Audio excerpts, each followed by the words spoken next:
ఇవాళ హైకోర్టులో పార్టీ ఫిరాయింపులకు సంబంధించిన కేసు విచారణ ఇలా మళ్ళీ వచ్చింది. ఈ విచారణ సందర్భంగా పార్టీ మారారు, వీళ్ళపై అనర్హత వేటు వేయాలంటూ ఎవరైతే బీఆర్ఎస్ ఎమ్మెల్యేలు పిటిషన్ దాఖలు చేశారో ఆ పిటిషన్పై ఇలా విచారణ జరిగింది. విచారణ సందర్భంగా బీఆర్ఎస్ తరపు న్యాయవాది కోర్టు ముందు ఒక ప్రతిపాదన పెట్టారు. ఏంటంటే ఈ పార్టీ మారిన ఎమ్మెల్యేలపై స్పీకర్ వీళ్ళంతా బీఆర్ఎస్ సంబంధించిన ఎమ్మెల్యేలే, వీళ్ళు కాంగ్రెస్ పార్టీలో చేయాలని చెప్పేసి ఏదైతే తీర్పు ఇచ్చారో ఆ తీర్పు సంబంధించిన కాపీలు, దానికి సంబంధించిన రికార్డులను ఇప్పటి వరకు పిటిషన్ వేసిన బీఆర్ఎస్ సంబంధించిన ఎమ్మెల్యేలకు ఇవ్వలేదని ధర్మాసనం దృష్టికి తీసుకెళ్లారు. దీనిపైన దాన్ని వెంటనే ఆ రికార్డును ఇచ్చేలా ఆదేశించాలని చెప్పేసి కోరారు. దీనిపైన మరోవైపు ట్రిబ్యునల్ స్పీకర్ తరపున వాదించిన ట్రిబ్యునల్ తరపు న్యాయవాది మాకు మరింత సమయం కావాలి ఆ రికార్డుని ఇస్తందుకు అని చెప్పేసి ఆయన కూడా వాదనలు వినిపించారు.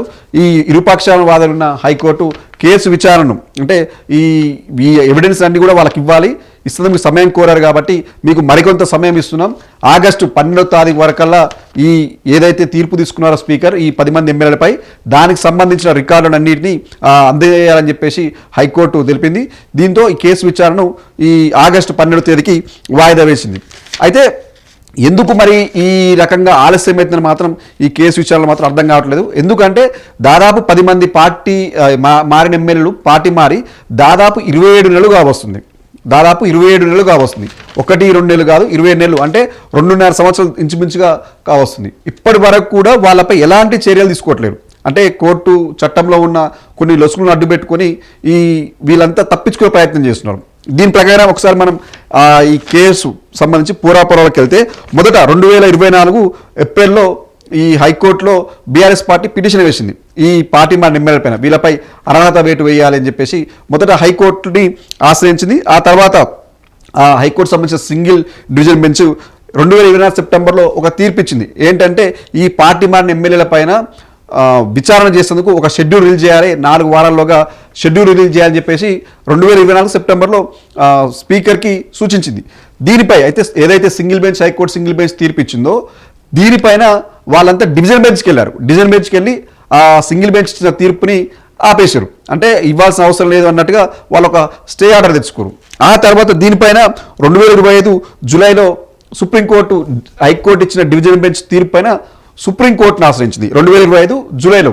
ఇక అప్పటి నుంచి ఈ కేసు కొంచెం స్పీడప్గానే జరిగింది. 2026 మార్చ్ 11 వరకల్లా ఇది 3 నెలల గడువు ఇచ్చింది. 3 నెలల లోపల దీన్ని విచారణ పూర్తి చేసి 10 మంది పైన విచారణ పూర్తి చేసి తీర్పు ఇవ్వాలని చెప్పేసి సుప్రీంకోర్టు స్పీకర్కి ఆదేశించింది. అయితే అప్పటికి కూడా గడువు ఇచ్చినప్పుడు కూడా సుప్రీంకోర్టు గడిచినప్పుడు కూడా స్పీకర్ కొన్ని కారణాల వల్ల వాళ్ళ విచారణ వాయిదా వేసుకుంటూనే ఈ ఏడాది జనవరి వరకు కూడా ఎలాంటి తీర్పు ఇవ్వలేదు. దీనిపై కొంత ఉన్న 10 మందిలో ఒకసారి 3కి ఒకసారి 5కి అన్నట్టుగా ఆ విచారణ కొనసాగిస్తూ వచ్చారు. మార్చి 11న ఈ అన్ని పిటిషన్లు అంటే ఈ ఏడాది 2026 అంటే 2024లో హైకోర్టుకి వెళ్తే 2025లో సుప్రీంకోర్టుకి వెళ్తే 2026 మార్చి 11వ తేదీ వరకు స్పీకర్ ఈ 10 మందికి సంబంధించిన ఎమ్మెల్యేలపైన ఎలాంటి నిర్ణయం తీర్పు తీసుకోలేదు.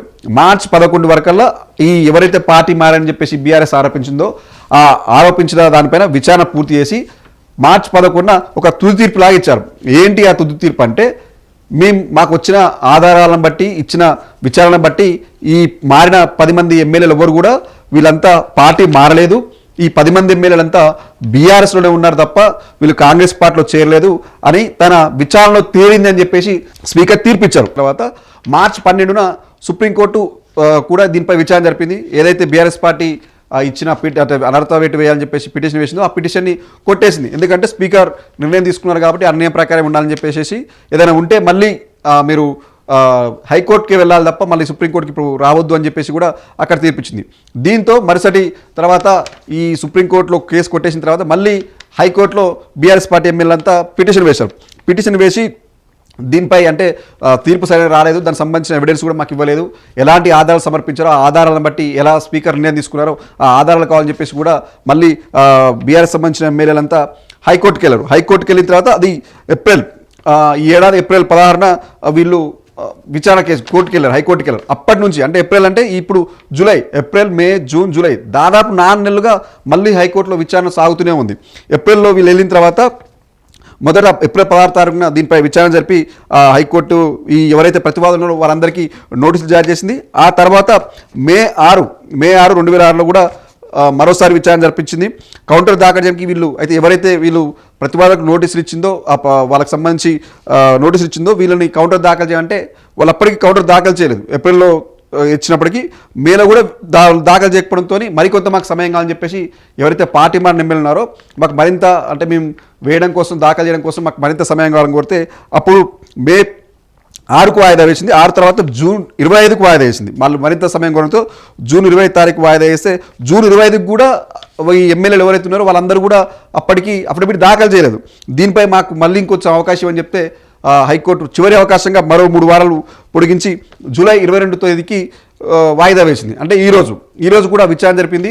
విచారణ సందర్భంగా ఇప్పటికీ అంటే వీళ్ళు దాఖలు చేశారు. అయితే స్పీకర్ ఏదైతే నిర్ణయం తీసుకున్నారో ఆ నిర్ణయానికి సంబంధించిన ఎవిడెన్స్ ఆధారాలు అవన్నీ ఏవి మాకు ఇంకా ప్రొడ్యూస్ చేయలేదు. ఆ ప్రొడ్యూస్ చేయాలని చెప్పేసి బీఆర్ఎస్ తరపు న్యాయవాది అక్కడ వాదిస్తే దీని వాదనలు ఏకీభవిస్తూనే అటు వాళ్ళు ఎవరైతే స్పీకర్ ట్రిబ్యునల్ సంబంధించిన న్యాయవాది ఉన్నారో వాళ్లకు సమయం ఇవ్వాలని కోరడంతో మరికొంత సమయం ఇచ్చింది.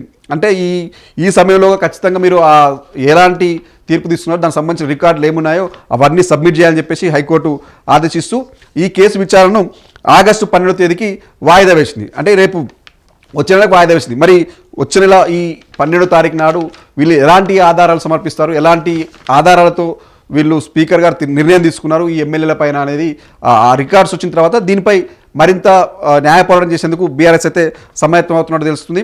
ఎందుకంటే మొదటి నుంచి కూడా వీళ్ళంతా ఫిరాయింపులకు పాల్పడ్డారు కాబట్టి వీళ్ళపై చర్యలు తీసుకోవాలని చెప్పేసి మొదటి నుంచి ఫైట్ చేస్తుంది.